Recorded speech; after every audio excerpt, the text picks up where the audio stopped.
hay ciertas diferencias entre especies, al igual que en la mayoría de los sistemas. Entonces vamos a comenzar con el órgano central de lo que sería el sistema urinario, que sería ¿qué? Riñones, ¿no? Son órganos pares, ¿se encuentran en dónde?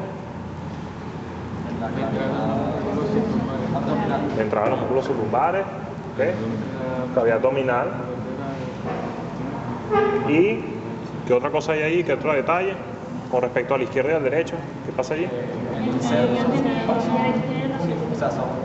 Son simétricos. Correcto. Pero en las otras especies el derecho está más cranealmente. Exacto, correcto, David. Entonces el riñón derecho en la mayoría de las especies está cranealmente y entra en contacto directamente con lo que sería ¿qué estructura del hígado? Aquí. Caudado. ¿Cómo se llama esto? Proceso caudado del lóbulo caudado. Correcto, proceso caudado del lóbulo caudado. Deja la impresión renal y se aloja del riñón. Este de acá, perdón, este es el izquierdo. Se me corrió para acá. Y este sí. ¿Okay? Él calza aquí completamente. ¿Okay? Entonces el derecho va a estar en contacto con el hígado. Para el caso de caninos, equinos y bovinos. ¿Okay? En el caso de los rumiantes es otra particularidad. ¿Qué sucede con el rumen? Ocupa casi todo el lado izquierdo, ¿cierto? Y todos los órganos los desplaza hacia la derecha. Por ende, el riñón izquierdo va a estar del lado derecho también. ¿Okay? Pero el derecho como tal es el que va a estar en contacto con el hígado. Ojo con eso. Ya tenemos un rumiante aquí, no se les va a preguntar como tal, pero tenganlo en cuenta. Entonces, los riñones, ya vieron que son órganos pares. Fíjense que están en estrecha relación con lo que sería la vena cava caudal, la vena porta, la arteria aorta abdominal y unas estructuras que van a salir, que va a emitir ambos riñones, que sería ¿qué? Esto que está aquí. Uréteres, ¿verdad? Uno por cada riñón y llega ¿a dónde? A la vejiga, ¿verdad? Ok, entonces vamos a ir detallando primero lo que serían los riñones con su estructura. Entonces fíjense las diferentes formas que tienen los riñones. La forma estándar de un riñón sería forma de frijol, ¿no? En la literatura lo pueden conseguir como forma de haba, de judía. Eso es simplemente en el español de España que le dicen así. Entonces aquí lo ven. ¿Riñón de qué? De canino, ¿verdad? Tiene un hilio, que es donde penetra lo que sería la arteria y vena renal. Perdón, penetra la arteria renal, sale la vena renal y sale el uréter, ¿no? Lo que penetra acá como tal sería la arteria renal. También penetra en lo que serían algunos nervios y vasos linfáticos, ¿cierto? Eso es lo que sucede con los hilios de cualquier órgano. Entonces en la región medial vamos a encontrar el hilio y de aquí emana lo que sería el uréter, ¿cierto? Entonces internamente, bueno, vamos a seguir con la parte externa aquí. Vamos a ver, ajá. Hacemos un corte ¿qué? ¿Seguro? Longitudinal, fíjense, anatomía topográfica. Longitudinal, si fuese un poquito más hacia los lados sería ¿qué? ¿Sí, lo escuché? Sagital, ¿ok? Y transversal es así, ¿verdad? Que sería un corte como este que hicieron acá. Este es un corte transversal. Este es de un riñón de cerdo que le hicieron esto. No sé por qué, pero se lo hicieron. Ok, entonces externamente va a presentar, aparte de este tejido que vemos acá, amarillento, que es el que es naturaleza. ¿Qué tipo de tejido es este? Tejido adiposo, ¿verdad? Eso se llama grasa perirrenal. Va a servir como una especie de colchón para proteger el riñón contra impactos y contra el roce de los demás órganos. Entonces esa grasa perirrenal va a estar cubriendo los riñones, dependiendo del animal, de su estado nutricional, de su edad, va a ser menor o mayor cantidad de grasa. Aparte de eso, él tiene una cápsula que lo recubre externamente de tejido conectivo. Se denomina cápsula perirrenal o cápsula renal. Fíjense, esto que está aquí. ¿Lo ven? Lo estoy despegando. Eso es la cápsula. Cápsula perirrenal o cápsula renal. Esto ven aquí. ¿Lo ven? ¿Aquí se desprendió? Ok. Esto a nivel de necropsia en un animal que tenga los riñones relativamente sanos, debería desprenderse uniformemente, no debería segmentarse a la hora de desprenderse y no debería haber adherencias entre el parénquima renal y esa cápsula, que debería desprenderse sin problemas. Si se adhiere, significa que hay algún problema de fibrosis allí o posiblemente algunas áreas infartadas dentro del riñón. Entonces es importante desprender la cápsula renal a la hora de hacer una necropsia porque es un signo de enfermedad si el animal se le adhiere esa cápsula. Fíjense que inclusive el animal muerto se desprende con facilidad. ¿Okay? Cápsula renal. También hay que evaluarla, a ver si hay algunos puntos rojos que son petequias que puede ser por endotoxicidad bacteriana o focos de isquemia, que son focos de infarto. El riñón es ultra sensible al bajo flujo sanguíneo, ¿okay? Más o menos un 20% del gasto cardíaco total va a los riñones, ¿okay? O sea, 20% del gasto cardíaco corresponde a la función renal. Ellos producen un ultrafiltrado de sangre que es la orina, ¿verdad? ¿Okay? Ese es el ultrafiltrado que ellos producen para mantener la homeostasis. Ellos se encargan principalmente de mantener la homeostasis electrolítica corporal, mantener la cantidad de hidrogeniones en una concentración adecuada, excretar ciertos metabolitos de fármacos, de alimentos que el organismo no puede procesar, no puede mantener en su sistema, los elimina y trata de reciclar sustancias tales como los aminoácidos, los péptidos, las proteínas que no pueden pasar a través de los riñones. Si encuentran en un examen de orina trazas de proteínas en alta cantidad, significa que hay fallas en la filtración renal, ¿okay? El riñón no está filtrando bien. Es como si tuviesen un colador de pasta y tuviese un agujero más grande en el medio que se saliera la pasta por allí. La idea es sacar el agua, no la pasta, ¿verdad? Entonces eso es lo que pasa más o menos a nivel microscópico, ¿cierto? Entonces, internamente, cuando hacemos un corte longitudinal o sagital, vemos que hay una corteza, que es esto que vemos acá, y una médula. Además de eso, vemos otra región que está adyacente a lo que sería el ilio, que se denomina pelvis renal. Pelvis renal, ¿ok? Seno renal es el espacio como tal y la pelvis renal es esto que está aquí. Entonces, corteza, médula, pelvis renal y el espacio que menciona David, que es esto que está acá, ese sería el seno renal como tal, ¿okay? El espacio donde está la pelvis, ese es el seno, ¿okay? Entonces, la corteza tiene dos porciones, una porción convoluta, que es la que está más externamente, una franja que si la pieza estuviese un poco más fresca se notaría más a simple vista, que es la porción más externa, y una porción radiada. ¿Me estás usando de trípode? Ok, y una porción radiada, que es todas estas rayitas que vemos acá, que si se acercan, si lograsen ver con detenimiento, esa es la porción radiada, ¿ok? Todas esas rayitas que ven aquí, porción radiada de la corteza renal. Después pueden tomar el riñón y observarlo con sus propios ojos, ¿ok? Entonces, otra estructura que vemos acá son las arterias arcuatas o intralobulares, o parte de ellas, ¿no? Son estos agujeritos que vemos aquí. Estos huequitos. Estos huequitos que ven acá. Aquí, aquí, aquí, aquí. Arterias arcuatas o arqueadas.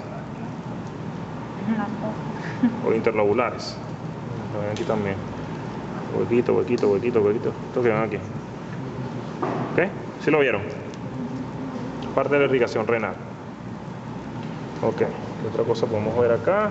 Bueno, la pelvis renal, que ya se lo mencioné, que es como que una especie de cisterna que hay aquí donde se acumula lo que sería la porción inicial de la orina para luego disminuir la luz de esa cavidad y formar el uréter, que va a conducir ese producto de la secreción renal a la vejiga, que es un órgano netamente de almacenamiento, que es igual que en el caso del hígado, ¿recuerdan? Que la vesícula biliar es la que almacena la secreción hepática como tal.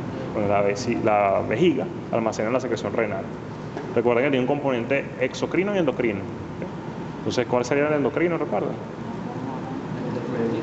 La eritropoyetina es una, ¿okay? La angiotensina. Ajá, promueve la eritropoyesis, correcto. Y la angiotensina que promueve la contracción sanguínea y la angiotensina. Y la calicreína que promueve la dilatación de los vasos sanguíneos. ¿Okay? Básicamente esos son los productos también prostaglandinas, que ayudan a los procesos inflamatorios. ¿Okay? Entonces, bueno, otro detalle, les mencionaba que el riñón tiene 20% del gasto cardíaco. Eso quiere decir que gran cantidad de sangre pasa por aquí, por ende son sumamente susceptibles a toxicidad por fármacos. ¿Okay? Muchos fármacos, yo diría que el 80% pasan a nivel renal y pueden generar daño tisular.